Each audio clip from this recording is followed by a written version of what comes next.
बिस्मिल्लाहिर्रहमानिर्रहीम। तमाम सामीन को मेरी तरफ से खलूस भरा अस्सलाम वालेकुम। उम्मीद करता हूँ कि आप सब लोग खैरियत से होंगे। दोस्तों, आज की मेरी इस वीडियो का मौजू है कश्ती का मुहाफ़िज़, यानी कि जो कश्ती हज़रत नूह अलैहिस्सलाम ने बनाई थी उसका मुहाफ़िज़ कौन था। तो उसका मुहाफ़िज़ एक कुत्ता था। कैसे?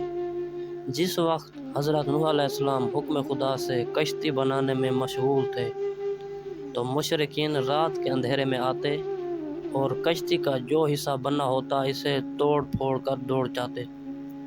हज़रत नूह अलैहिस्सलाम ने अल्लाह ताला की बारगाह से मदद तलब करते हुए कहा, खुदाया, तूने मुझे कश्ती बनाने का हुक्म दिया है, मैं एक अरसे से इसकी तामीर में मशगूल हूँ।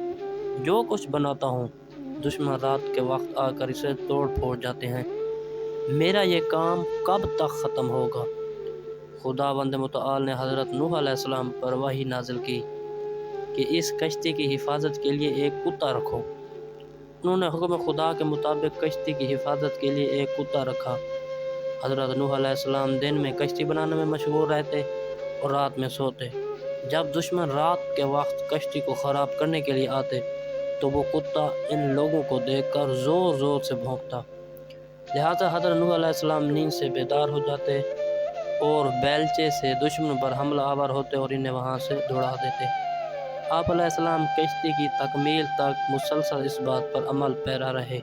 अगर आपको ये वीडियो अच्छी लगी हो तो वीडियो को लाइक और चैनल को सब्सक्राइब करें। शुक्रिया।